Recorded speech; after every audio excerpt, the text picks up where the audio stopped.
Well, folks, welcome to another edition of Politics Done Right. I'm Egberto Willis, host. Thank you so kindly for being a part of the show. We are going to have a great show for you today, but of course, that is what we always say. Welcome aboard, my peeps. Welcome aboard. Let's see who we've got in the house. I think I've already seen El Señor Michael Rudnin. Welcome aboard. Peggy Lopez. Welcome aboard. My regulars are already in the room. Michael Rudnin, of course, has his task of the day, which is give us that new news. Of course, he starts out, he says, seems like I have a whole lot of errands to run today, so I can't stick around, but here are the topics. Here are the issues of concern to many of us progressives. Redditors are spamming Kellogg's job portal to support striking workers. Corporations facing a strike want scabs to fill in and do the work, but the people won't let them. Shows that the corporations are desperate for labor, and the union organizing and strikes are effective tools for collective bargaining. Don't ever cross a picket line. Folks, don't listen. Look, we are at an impasse right now. We are at a flex point right now. What does that really mean? It means it is time for the workers to take charge. It means it is time for us to assert our worth. Check out that article that I wrote called Assert Your Worth. It's time for us to realize that we matter. We are the ones that run the economy. All these corporations, think about what the company that they just resolved the strikes, the company that makes tractors and all these things. Their executives were getting pay raises as they asked the people who make the tractors to take a pay cut. Again, the people who do the work, the people who create the possibility of the executives sitting on their butts and getting money, were asked to take a cut. And for that, the executives took a raise. Fairness, fairness, fairness. If you can't see that, what is there? Michael Rudnin also says, how deadly is the Omicron variant, and is it more infectious than previous variants? No deaths have been reported so far, but experts stress that it's early. I'm going to give it another week, but it looks like we might have dodged a bullet with this one. Can't say the next variants of concern will be as so lucky. Well, here's the deal though. And John Deere, thank you very much. Yvette Avery Herod. John Deere, the company that I wanted to talk about, that says, oh, they want the people to take a cut, but the executives continue to make and make and make. Yvette Avery Herod says, good afternoon all. And of course, there's there's Daniel Ledo who says, workers of the world, unite. Right, Egberto? Yes. Yes, Daniel. You're being sarcastic, but yes, that's what I want. I want collectives.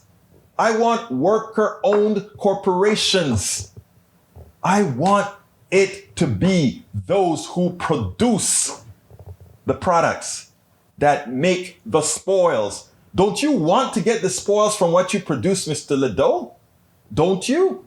Do you just want somebody who pushes paper at the top to make all the money earned on your back? Do you really enjoy watching a lot of slaves in America, yourself inclusive? Think about it. Okay, Michael Rudnin continuing. Rights groups warn extradition of Assange would have dangerous implications of future journalism. The Secretary General of Reporters Without Borders called on the US and the UK government to stop this more than a decade-long pursuit once and for all in exposing corporate government corruption. WikiLeaks does the real journalism that the mainstream press won't. The extradition effort is chilling effort at press freedom, government transparency, and accountability. That's true. We need the likes of WikiLeaks and all these things that give independent media. There's just something about Assange that I don't this is a personal thing. This doesn't have a political stance on it, but I don't particularly care for El Señor Assange, and it has a lot to do with a few things that he's said in the past, but I'll leave that alone for now. Peggy Lopez says, hi all, here is everybody. Where's everybody? They're here. They're just not talking. They're here. I see them on Facebook. I see them YouTube, Twitch. Folks, come on in. Make yourself known. Say hello. Hola, ¿cómo estás? Michael also says, Ivan Greer tweeted, if you can't set aside your personal distaste for Assange to recognize that the US government's persecution of him for publishing a possessed threat to human rights and press freedom, you don't actually care about human rights. Full stop. You heard what I said now. I said I don't particularly like Assange, and I mean that. Oh, you didn't even hear me say that. That is from other people. Got you. Yeah, but no, but I support, you know what I support. All right, continuing. Michael says, as planet careens towards disastrous crash, Earth's black box records leaders, climate in action. The purpose of the device is to provide an unbiased account of the events that lead to the demise of the planet, hold accountability for future generations, and inspire action. If the worst is to happen and as civilization we do crash as a result of climate change, this indestructible box will be there and will record every detail of that. When civilization collapses, nobody's gonna be around to read it. That's true. Daniel Ledo, yes, I hear you, Daniel. Thank you for the correction, Yvette. And Daniel Ledo says, LOL, and he tries to take umbrage at being called a Marxist. Wait a minute. I don't care what the hell you want to call me. I know what I stand for. I stand for all the things I preach about. You can give it whatever label you want to call it. You see, that's how they get many people on the right to go into pissy fits, right? They try to tell you words, and then they get you scared of words. So they say Marxism, and you go into a panic. They say liberal, and you get into a panic. They say socialism, and you get into a panic, right? Why don't you just say, Egberto, what do you stand for? Yeah, I stand for worker rights. I stand for all these things that support people, support workers. You can call it whatever you want to call it, but I know what I want. I know what Americans want, and I know what is being denied. Okay? Peggy Lopez says, in a true democracy, the workers would vote to elect the boss. Amen. But capitalism isn't a democracy. Capital dictates in capitalism. And that's where it comes to the people who somehow associate capitalism with democracy. That was busted. In fact, I have an article to write about that. That was busted in a recent 60-minute interview, right? Where a Chinese pointed out that China is one of the largest capitalist countries in the world. But also it's a country that says we are gonna be a capitalist country that do it our way. And our way means we oppress where we need to oppress, and we assist where we need to assist. And they're doing it's amazing what China is doing right now, completely disassociated with what America is doing right now. America is using the fist of democracy. In other words, anybody who speaks for things that talk about social status, in other words, giving people health care, giving people leave, giving people all these things, they want to call socialism and bad stuff, right? In China's capitalist society, they have seen sort of the light. They have said, wait a minute, we can go ahead against all those damn capitalists who are really sucking the blood out of the middle class. And by the way, the Chinese middle class is larger than the entire population of the United States. Look it up. They decided, you know what? We're going to start supporting things like policies for the peasants. And we're going to start supporting all these other kind of policies, right? So, then when America complains about, hey, you locked up the guy who created that internet company that rivals Amazon, says, so what? He was stealing. He was ripping people off. I think it was that company, one of those internet companies. So they are actually using a lot of what the unions believe in to support those who really need support. China has vast concentration camps. Let me guess. that is because of capitalism. No, communism. No, the United States have in concentration camps too. We just do it in a very, again, America knows how to do things very antiseptically. We have concentration camps.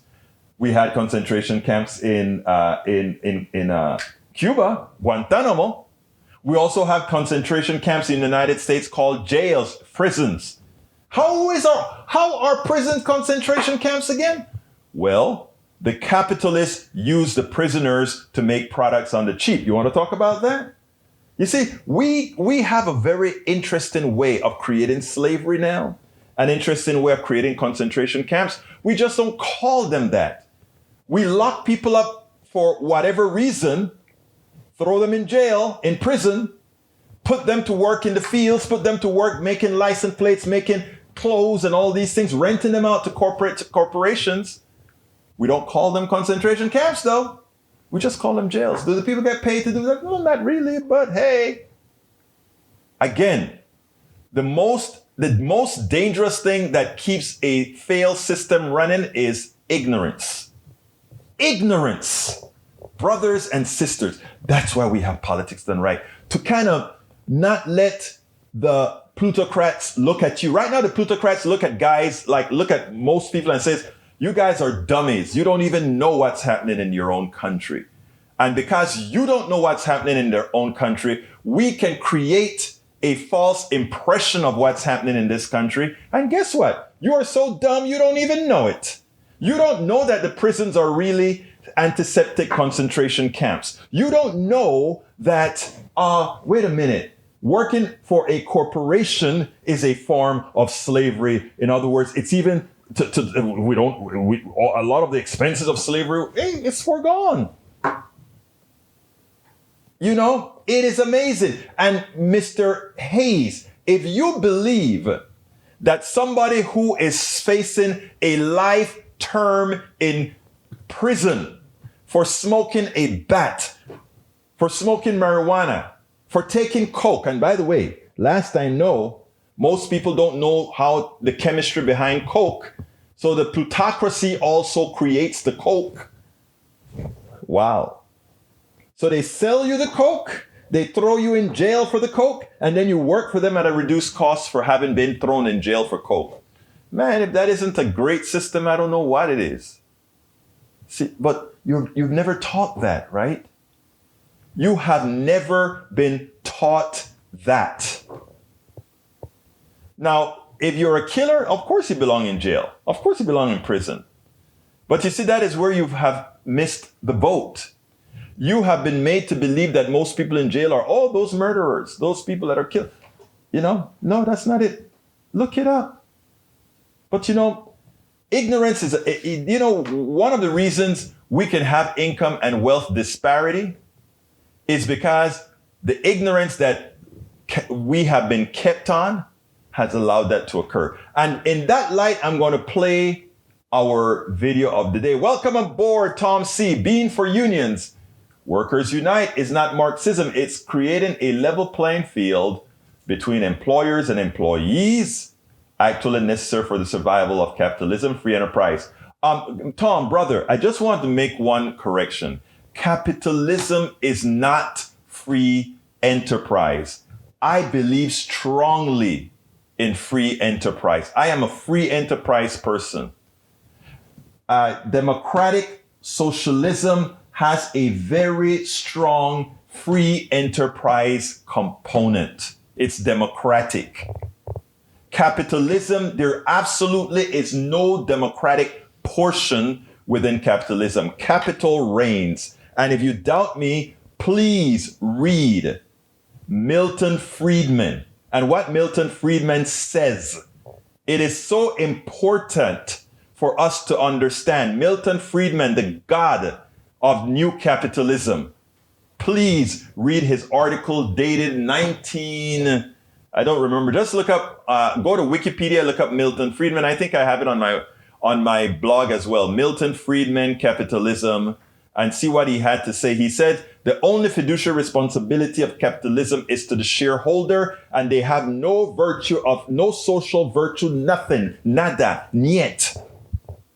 That is from the mouth of economists, Milton Friedman, from the Chicago Boys, who went around the world from Peru to Argentina to and all these countries with the Chicago Boys to push that crap. Please, it is important for us to understand what's going on here. But anyhow, when I talk about anti-intellectualism, one of the things I love to do is learn. And I learn from people every single day. I learn from people all of the times. And, I've changed opinion based on what I've learned. So what I want to do is let you listen to Victoria Young, who is going to talk about America's bout with anti-intellectualism. Welcome to one more edition of Politics and Right. I'm Egberto Willies, your host. Thank you so kindly for being with us. Today we have Victoria Young. She is an involved, informed, and active parent of the No Child Left Behind era. Victoria said that she witnessed one of the biggest forces in public education ever, bar none. Victoria saw that with her own eyes, the damage her school suffered at the hands of standardization and privatization. But today she discusses an issue that, while superficially not connected to her passion, actually is. And what is that subject today?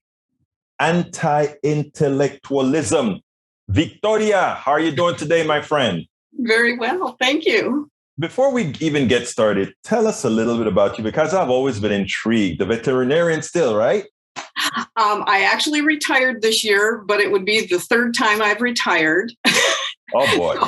So I was kind of, I guess you would say, called back into service during the peaks of COVID. But technically now I am retired, and I'm hoping to stay that way. But I was practicing for 37 years. Mm-hmm. So I think I'm entitled to I think you're entitled, but you don't look like you're practicing for 37 years at all. I mean, yeah. I guess some of us keep well, but anyhow, what can I say? But look here. First of all, before we really get into this anti-intellectualism thing, and I think the genesis is really well before, because, I mean, if you take a look at what the passion that you've had, tell us a little bit about that school thing, about the leave no one behind era. Tell me a little bit about that before we get into the subject at hand. Well, I had some time to actually, because of my schedule and working at the time, I was working some on-call time. So I had some time during the school day that I could volunteer. And I started doing that on a very regular basis. I was there every week. And you could just see the change. It put a lot more pressure on the teachers. You have a whole new system, basically, that you have to learn.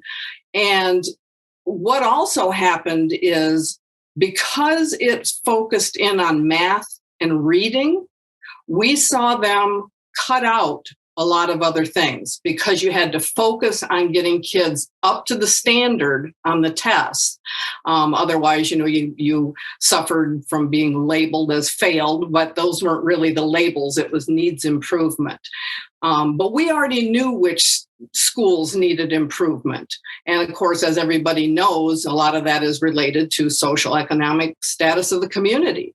Those are the schools that need help the most.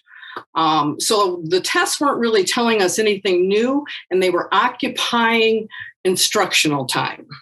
And that was probably the worst thing we could do. And I think we're seeing the results decades later of that. We lost the arts, we lost civics, we lost a whole lot of things that really made what a well-rounded American is supposed to be. So you're actually right. If people taught to the test, people know how to take tests, they do well, and they turn out to be not all that good socially, or not that good, well-rounded American altogether. Well, I think you can see a direct correlation between the demise of our educational system, anti-intellectualism, and almost going back to the era of the know-nothings. Your thoughts on that? Right. Well, and so one of the other things that was cut out, not in all schools, and this is why we have trouble explaining this to people who had kids in schools that had a lot of resources, is their resources and their time on science in particular was not cut. like we saw it happen in schools that were in fear of failing the tests. So we had a lot of science cut out of there. So there is that direct correlation with teaching science correctly, not just facts, but learning to think and critically evaluate something. A lot of that has been lost in a couple generations. So I think that is starting to show up, but I always want to remind people that it isn't all the education system to blame, that anti-intellectualism is a thread running through American society and always has been. And it's based on emotions, skepticism. Interestingly, I want to read just one short passage in your piece. Mm-hmm. It's deep in your piece, but I want to start from the beginning, but it's deep in your piece, but I think it explains a lot. And it's even explained this stuff about just teaching to the test. You said from a quote, we don't educate people anymore. We train them to get jobs. Right. And that came from a professor. So they're seeing that at the higher education level. A lot of people became aware of that in K-12. A lot of parents are not happy about that because it basically is a tracking system. If you're testing and then you're putting it in there and you're getting advice, which we did before when we went to school, same thing happened, but it was usually a single test. It wasn't all the way through, and it wasn't so early on in your learning career. You're still an adolescent. You don't know what you want to do. But that's one of the things that we see happening. And it's gotten worse with technology because the system, of course, I think we talked about this once before, is this human development, capital development system tracked with all the data, and the data is all linked. So that became a real problem that people haven't addressed yet. And we're basing recommendations for kids on a pathway earlier in their career, a lot of times, that isn't necessarily maybe what they want to do later in life. I mean, I guess I was one of those late bloomers that I didn't know I wanted to be a veterinarian. I was told I should be something else. I've been real happy. So often that is the case, so often that is the case. Now, you're in a show called Politics Done Right. So, we're going to sort of hit the politics domain at some point. And actually, I want to hit it because, interestingly, I think you hit it up pretty early on in the piece. And you actually said many people anticipated the arrival of confrontational politics, yet most overlook anti-intellectualism as major contributing factor to our nation's toxic political divide. Yes. And I wanted to put that on a billboard. That was billboard material right there. So go ahead and take that, run with it. Okay.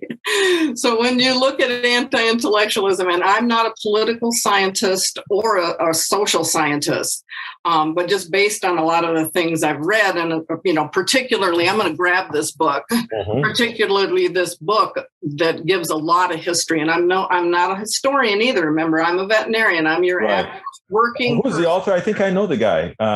Richard Hofstadter. I know. Yes, yeah. Absolutely. I think I met him actually. Wow. I think if I'm not mistaken, if it's the same person, I met him at a coffee party retreat in, I want to say Denver. I think it's the same guy. It has to be before 1970 though, because that's when he died. Okay, well, no, it's the wrong person then. It's the wrong person then, and I'm not old enough to be the. You see, I mean, I didn't think so. Yeah, okay, that wouldn't be him because. At a coffee party, we met a guy and he wrote a book that had a similar title, and we actually sat down and had lunch. I thought that was the same guy. So when I read this book, and it was quite some time ago, and I was reading it and thinking to myself, so wait a minute, what am I? I don't consider myself an intellectual. I don't work in a university, so, but on the flip side, I could see what they're talking about with anti-intellectualism, that you may have some resentment towards people that you see as the elite intellectuals. Well, let me stop you. I need to stop you there because you just said first you claimed to be not, you never considered yourself an intellectual. Then you said that people may have resentment for intellectuals. But you said you weren't an intellectual and you never had any kind of resentment to those you probably considered intellectual, right? That's hard to say. I think when you get rejected by groups of intellectuals, and this is what I think I see going on in the country, I most commonly hear people say, I'm not being heard. They're not listening. Yes, I hear that a lot. So that's resentment. And I gotta say, I've probably suffered from that from time to time. That's what I mean. When I was reading this, I was thinking, is that me he's talking about? But further into the book, you come to realize that we're all intellectual. We all have the ability to reason. And that's what, intellect is reasoning and asking why and gathering more information and coming to rational conclusions. You look at the Constitution or what the Constitution was based on, and it is really based on rational thought. The whole civility thing is based on us all being rational. So, I started looking at this and looking what's going on with the culture now. And I see why some things are happening, but still working on this idea of, so how do you approach that?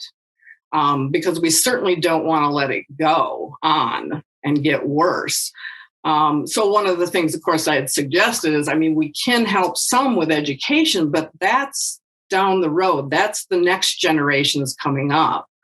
We have to do something immediately to try and solve this problem that's rising before our eyes. That has risen, before our eyes. Now, first of all, let's take that. I think I want to twiddle back a bit because I hear intellectuals being, or I hear the attack on intellectuals, which a lot of times may be justified as far as thinking one is better than the other. Right. But I wonder often if that isn't, who calls themselves an intellectual? You remember what you said earlier? It's all about not being heard. My show is a show that goes out and say, everybody, it's your show.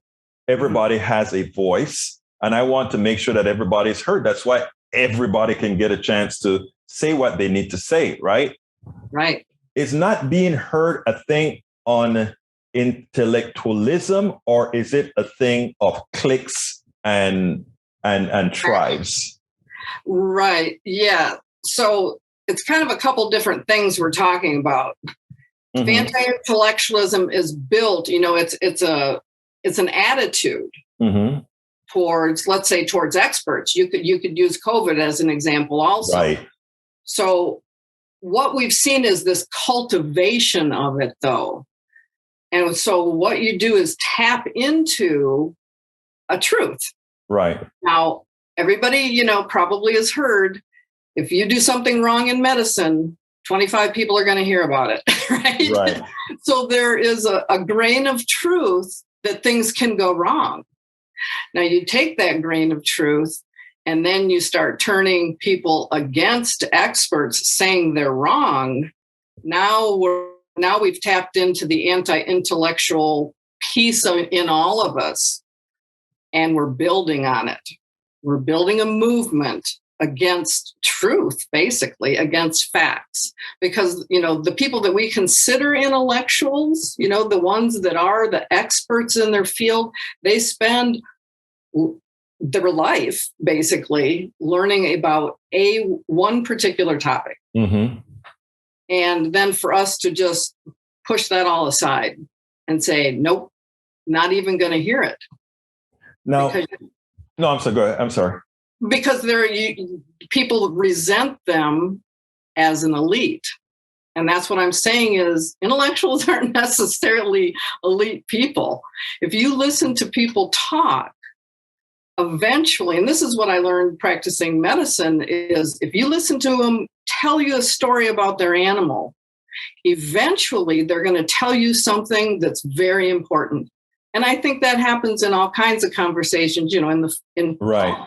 It's amazing because you just said something that my daughter said a couple of days ago, as far as listening to patients. She's in her fourth year med school, had some health issues, but what she said is people got on her case for doing a lot of listening to people. But when she had a conversation with a patient, she learned more about that patient's ailments based on that simple conversation she's having with the patient, as opposed to just going and ask the patient, what's wrong? Tell me what is it that ails you?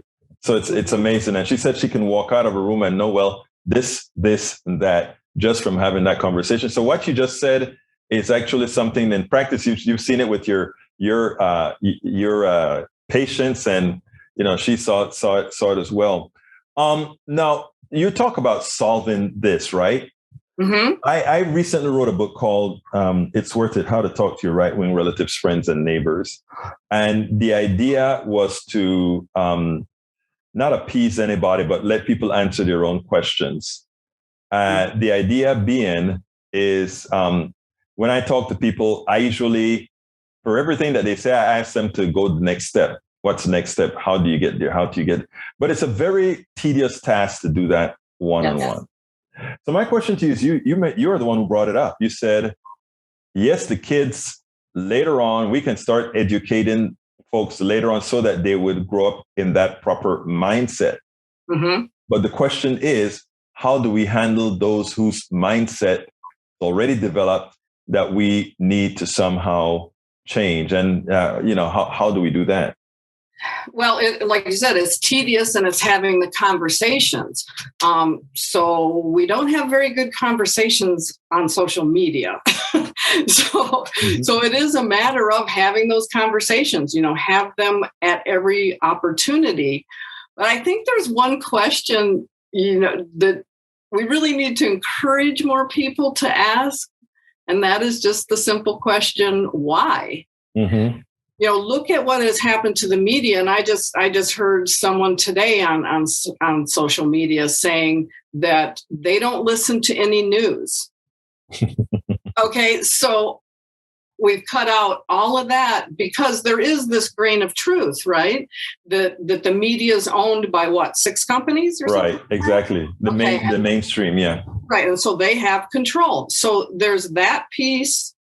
But then they're being told by who they're listening to not to listen to any of the news. So again, that's this this cultivated anti-intellectualism. So now it's done exactly what I believe I mentioned in the blog. Yes. That now where's the source of information for this person? The only source they have is that one person or one organization that they trust. So it's a matter of building trust too. But yeah, I know it's going to be a long, hard road. Well, I like this from your piece though, Victoria. Consider this. You know what I want to say? Consider this. We are all capable of logical, reasoned thought, but it does require a concerted effort to resist being ambivalent. Consequently, it requires people devote a little more of their time to looking for truths, thinking clearly, and calling out propaganda and propagandists. That's the last paragraph in your piece, which I found that is a coup de grace. Now, how do we actually implement that? Well, I think that I've seen some of that going on social media is when you even are informing people of the different techniques used by propagandists. And again, I think it's that matter of, can you get them to wonder if it's happening to them? If what they're seeing is propaganda, or is it real news? Is it real fact? That I think that's one way we can do it. We also have to, I think, and we're seeing it happen, we have to build a movement where we're getting, people like yourself, I guess myself, although my thing is education, but that they're reaching people where they're at. And I'm afraid with politics, sometimes we're really talking over people's heads. I mean, the terminology in political science is not something that I learned in school. I didn't have political philosophy. I just happened to have a lot of books. Right. And some time to read. I want to stop you there because what you just said is so important. You said you didn't take political philosophy. Actually, very few of us did. But both of us being involved with certain type of organizations, we can understand political philosophy. But most Americans don't. And in that language, it is funny because, we talk, instead of talking about helping people, a lot of times we start using the technicalities of the procedures to help people. Uh-oh, you're cutting out. Oh, can you hear me now? Oh, yep. Okay. Yeah. So what I'm saying is it's interesting what you're saying, because as it turns out with the political thing, when you speak in that just political language, some people that don't understand it immediately tune you out, which you need them not to do so to make that change, right? Right. And even, it's almost like speaking a second language, right? Right. When you say a word, and usually it's a label of some kind, people that aren't, don't spend time reading these things, you have to take a minute to translate what they're talking about, and then you've lost train of the actual conversation.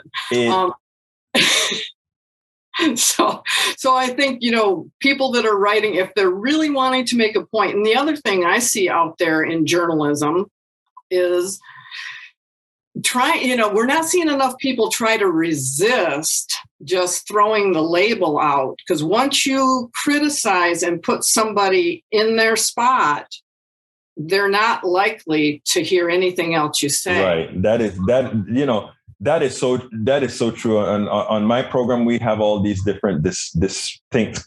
The one good thing I like about politics is we have a lot of progressives. We have a lot of a lot of people think they are trolls, but they're not trolls. They're there every single day. Our right wingers are there every day, and they enjoy talking. And we converse. And I think it's important because people don't. One of the places that I go is I started to, when I'm a one-on-one, is tell people all of what I'm really about, what I want for society, what I want people to see. And most of the times, the most conservative person would be like, yeah, I kind of like that. I kind of like that, and, right. In my book, it's worth it. I gave a few stories about me talking to right wingers at my special place, Starbucks, when I was there before the pandemic. And it's amazing. I remember being so concerned one time speaking to a woman, because by the time our conversation was over, she thought I was a conservative Republican because of where I live inside of Starbucks. Yeah. And by the time it was all over, she was all into Medicare for all, never used the word Medicare for all, just used the things that I wanted to see in healthcare. Right. And I felt so guilty. I told the woman, ma'am, I hate to tell you this, or I don't remember exactly what I said, but I'm one of your pinko liberals here in Kingwood, Texas. And what I just described was Medicare for all. And she was like, oh, she said it was, but we were friends, every time she sees me, Well, I had the same experience with critical race theory, right? And the fact that it is not taught in K-12. Right. Okay. But I just want to say that before I talk about it. But what I did was I described what they are actually using in schools, which is an anti-bias kind of thing. And basically it's just learn to get along with other people and love yourself and love your neighbors as yourself. That's the kind of philosophy. Right. Well, I had it in a blog, and there was an argument going on about critical race theory on Facebook. Right. And so I asked this one lady if she would take the time to look at the blog. And she did, which is unusual. Yeah. But she came back and said, now, I can agree with that, but that's not what's happening in schools. Which is exactly what's happening in schools. Yes. So, but it's, yeah, and that's what I mean. They really are doing a number on with political language. With tapping into the language that's gonna hook people in and turn them off. Well, that is what we are not about. And one of the reasons when you posted this, I contacted you as soon as I read it, because I'm like, this is the kind of material that we need to have out there coming from someone who understands what's going on. And so, I'm really happy that you wrote it. And you write a whole lot of good stuff. I've been reading your stuff for a long time now. But I took a break. I haven't written anything for a long time, and this is the topic. This is tops. Let me just tell you that. All right. I think you were on probably 2 or 3 years ago when we had something talking about the school. So it was like great. And really, I've told you that before. So anyhow, this is good. The last question that I always ask is usually the gotcha. And it goes this way. You ready? I guess. What would you have liked me to ask you that I didn't? Ooh, well, actually, I would like to add something to the conversation. Go for it. So I don't know what the question would be. The question might be what did you find interesting when you cleaned your room today? Okay, what did you find interesting when you cleaned your room today? I found an old book that I had read a long time ago. Uh-huh. And the title of it is What Social Classes Owe to Each Other. What social classes owe to each other. And it says, we all owe to each other goodwill, mutual respect, and mutual guarantees of liberty and security. So in the season of goodwill, that's what I wanted to add in. Well, you know what? I think that's a perfect segue for closure. So Victoria Young, not former, but coffee party blogger, writer, author. Thank you so kindly for having been. Okay, go ahead. What did I miss? And retired veterinarian. Thank you so kindly for having been. Thank you. And I hope your family's doing well. My family's doing well. My daughter is getting better day by day, and we're working hard to make sure and keep it that way. All right. Thank you so kindly for being on Politics Done Right. Bye. All right, folks, I hope you like that. But, Tom says Hofstadter was a member of the Young Communist League in college. In April 1938, he joined the Communist Party, disillusioned by Stalinist discipline and show trials. He quit the party in 1939. I guess Tom C. just went ahead and say, hey, Daniel Ledo, people have different things that they want to do, different times in their life. But, Daniel, I wanted to capture some of what you said, that I think it's important, okay? Because here's what, I took the 4 consecutive messages while I was watching the interview and wrote down. You put first, numero uno, China has vast concentration camps. Let me guess, that is because of capitalism and not communism. Second item you wrote, okay, so China committing genocide is just like America? Right. You sound insane. And then you say, so insulting the people who were actual slaves, you insult millions alive and dead who were brutalized by slavery by equating it with something, voluntary work. You are a garbage person. That's who I am, I guess. And the last one you put was, I'm learning today what a complete POS Egberto Willies is. Piece of SHIT is what he means. He excuses killers and tyrants and waters down the pain and evil of slavery to push his Marxist agenda. Wow. When you put all of that together, I am a monster. No, look, let's be clear here. Here's the problem. America as a country likes to moralize about all these things. We love freedom until we don't.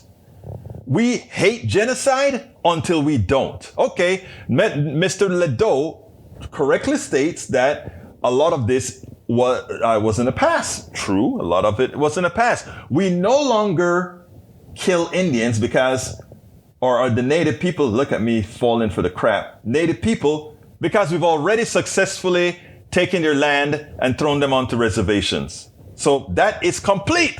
So now we can be nice people and say everybody else needs to be nice as well. As far as slavery is concerned, we have converted, right? That evil type of slavery that looks nasty when you promote it, with people getting whipped and bought and checked like cattle. We don't do it like that anymore. But what we have is still a master-slave relationship. A corporation is not a democracy. A corporation is controlled by a few executives who most of the times do no work. The work is done by the average person who begs for their salary. That's all I'm saying. Antiseptic slavery. It is not an equation of slicing somebody's back with a whip. I'm just saying we've learned how to do it antiseptically. Now when it comes to, let's hit genocide again. You know, when America invaded Panama, they really wanted Noriega to invade, I don't remember if it was Nicaragua or El Salvador, right? I don't remember which one it was. But interestingly, when Noriega was doing good stuff for the CIA, it didn't matter that he put funds from drug lords into banks in Panama. That didn't matter then. But when he didn't do what America wanted to do, guess what? We invaded Panama to get one man, Manuel Antonio Noriega. And in the process of invading Panama, 10,000 Panamanians got killed. The Americans reported, 1,000 innocent Panamanians got killed. The UN reported 4,000 Americans got killed. But we who know where Marañón is, that got invaded and blown up with the Stealth 2 bomber, the Stealth 2 planes. Those of us who know Colón, those who know David, we know what happened in those three cities where America unleashed the bombs. 3 cities. Noriega was only in Panama City. They wanted to decimate the Guardia Nacional de Panama. They wanted to decimate the Guardia Nacional de Panama. And in decimating the Guardia Nacional de Panama, they killed 2 birds with 1 stone. They arrested Noriega and they killed the defense forces in Panama. And when asked, I think it was Colin Powell, when asked about the dead Panamanians, what was it called? They said, oh my God, that was collateral damage. So Colin Powell decided to call the genocide in Panama collateral damage. Brothers and sisters, what I'm saying, the American people are wonderful people. We are wonderful people. Our leaders do what is necessary to maintain the capital structure at all cost. And those of you who say, I sound crazy, you just have to look at what happens. When we go ahead and go into use our drones to kill, and our drones kill a lot of innocent people, collateral damage. But if China goes ahead and they try to defend one of their immoral acts, it is the end of the world. All I am saying is something that is rather simple. Ashley has it right. Y'all need to read the 1619 Project. It isn't only for Black Americans, but for all Americans, Ashley says. And she's right. So brothers and sisters, listen to me. This is not about individual people. You see, when I make these comments, right? Daniel Ledo was trained to come back and make it seem like this is an attack on the average American citizen. It isn't. It is an ode, not an ode. It is a ask to the American population to say, let's not allow the plutocracy to get away with these evils. Most people back in the 1800s were not slave owners, but they were placed into that domain by the people who created the system. Most people within this system are just abiding by a system created by a few running on autopilot. And what I'm saying is we need to remove the autopilot and we need to become what we like to claim that we are. That's all. Nothing more. It's not about judging individuals. It's about saying, let's become who we say we are. And when you talk about China committing genocide, we do it all of the times. We just don't have it on TV. When we are dropping bombs around the world, it doesn't make national news. You never heard that 10,000 Panamanians got killed. You never heard what happened in Grenada. You never heard those things, those massacres. You didn't hear the story about my father seeing with his own eyes when a man was trying to get across a checkpoint because his wife did not have her insulin, and the American soldier couldn't speak Spanish. And he's saying in Spanish, Señor, necesito dar a mi esposa su medicina. I have to give my wife her medicine and I need to get over there. And as he's walking towards them, hands up, I need to get to my wife. And what happened? In war, they gunned him down, killed him. Panamanians shouting and holding back because they're seeing these murders in real time.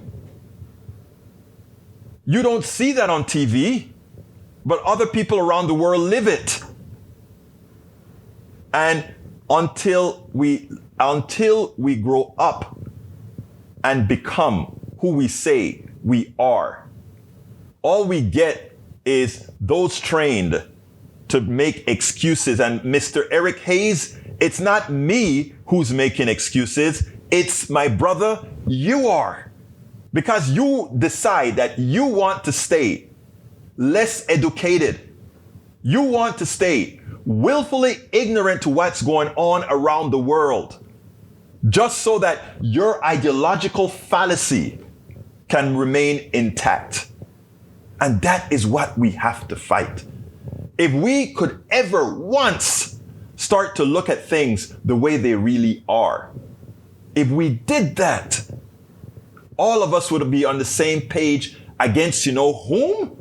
The plutocracy who has screwed us, who has used us, who has put us against each other. And again, Daniel, Eric, and all my right-wingers, that's why no matter what you tell me, no matter what you tell me, no matter how much you attack me, no matter how much communist, socialist, Marxist you call me, it has zero effect on me. And it has zero effect on what I think about you and how I want to work with you. Because if I allow what they have put and instilled into you to have an effect on me, they win. And I won't allow that to happen. So Brother Ledo, Brother Eric, still love you, brothers. You can hate me as much as you want. Still love you, man. I forgot to do my ask today, and Sister Bridge MCP didn't remind me. Folks, if you are just joining us, please go ahead and click that join button, become a part of our PDR posse. We cannot do this without you. Also, additionally, if you can simply do things like visit politicsdoneright.com/YouTube, politicsdoneright.com/YouTube to join us on, whoops, wrong thing here, politicsdoneright.com YouTube. You can also support us by going to politicsdoneright.com/Patreon, politicsdoneright.com/Patreon. You can support us as well at PayPal, politicsdoneright.com/PayPal. Let me get that link, politicsdoneright.com/PayPal. And look, let me go ahead and say something else. You can find out all of what I talk about in my books, right? To make a point. Thank you, beautiful Bridge MCP. I didn't see it. I'm doing all kinds of things at the same time, but thank you, my dear, beautiful lady. Folks, also, please get my books. I talk a lot about these things in my book. I think in the first book, as I see it, Class Warfare, the Only Resort to Right-Wing Doom, I tell the Panamanian story, if I recall, in that book, about what really happened. There's history, and then there is the story. There's a real story from the people that actually got killed, or whose families and relatives got killed, right? So those are the things that we have to understand. Those are the things that we have to know. Please go ahead and get my books. politicsdoneright.com/books. politicsdoneright.com/. Why don't you go ahead and give it a try and give it some to your friends on the right, help them out to take another point of view. 18, U.S. Code Section 1019 from Peggy Lopez. Genocide states the removal of children from families based on their nationality is an act of genocide. In our lifetime, Trump removed children without... You're so good, Peggy. So Trump is responsible for genocide. Okay, folks, and you can also find all the different ways to support us by going to politicsdoneright.com/support, politicsdoneright.com/support. Let me run through all my list again real quick before I leave because it's a weekend and I want to salute everybody. Michael Rudnin, welcome aboard and thank you for having been here. Peggy Lopez, welcome for being here. Daniela Doe, thank you so kind for being here and being a part of the discussion, as well as Yvette Avery Herod. Thank you so kindly. Peggy Lopez, Eric Hayes, Tom C, my brother Tom C. Thank you for being there at our Ask Egberto Anything, as well as Daniel was there at Ask Egberto Anything as well. You know, that is how we're going to get places talking, but actually you got to talk. You have to be willing to hear everything. You have to be willing to hear everything, and you have to be willing to research the things that you hear. It's that simple.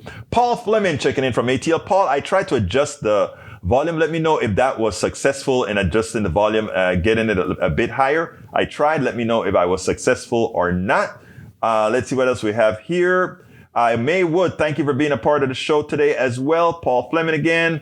Para ver, E2247, always love to have your interaction. Bridge MCP, muchas gracias por estar aquí. You're always welcome, keeping me straight in hand. Bruce Pollard, political science is like jumbo shrimp. That's something you would say, Bruce. Bruce, I hope you're feeling better. I didn't send you a text in the last day or so, but you're here, so I imagine you're doing very well. I'll check you out over the weekend. Let's see who else we got here. Lee Grant, you're late, Lee, or you're posting late, brother Grant. What's wrong with you? Love you, Grant. Another one of my good conservatives. The Duck That Quacks. Love you, Duck That Quacks. Always here. Let's see who else we got. Para ver quién más tenemos aquí. E2247, I think I called you out. Bruce says, on another note, do you think any president would sign the presidential control bill the House just passed? Absolutely not. That would be running into the powers of the separation of powers between the executive, judicial, and the legislative. So no, of course not. Let's see. He should sign it. One person should not have that power. Bridge, are we talking about the same bill? Let's make sure. Tom C, Daniela Doe, name calling is not a valid form of argumentation. Make your case without ad hominem attacks. Yeah, but you know, Tom C, notice that I don't return the favor. I learned a lot of this at Coffee Party and Move to Amend. I had to learn these things. Let's see. Ashley says, please, everybody read the 1619 Project. It's important. Let's see what else we have here. And thank you, Ashley, for being here, my beautiful daughter. Para ver. And by the way, Tom C agrees with you. Everybody should read the 1619 Project. We have Sharon Chambers. Welcome to Politics Done Right. Bree says, Egberto, Willie, since we have good convos here, all this isn't free. Support the show. Please do support the show, as our good friend Bridge MCP always urges us to do. She always urges us to support. Peggy Lopez, thank you for being here. Eric Hayes, I got the Duck That Quacks, and I think I'm down to the bottom of my list. If I missed you, if I forgot to call you out, you know I still love you. You know you are my peeps. Please support the show. Go to politicsandright.com/support, politicsandright.com/support, or politicsandright.com/books. We cannot do this without you. My name is Egberto Willies. And guys, you know how I end this baby. I am what? Out. We spend a lot of time deconstructing the news, trying to parse it into a form that everybody can understand. We try to find those little nitpicks where it flies above the fray, etc. If you really like these videos that we do, I want to ask a big favor. Please go ahead. Number one, subscribe to our channel. And number two, please join if you can. Thank you so kindly for watching. Keep watching. Please remember to share. We must populate the entire internet with our progressive message, a message that we know is what most Americans say that they want. So help us, please join.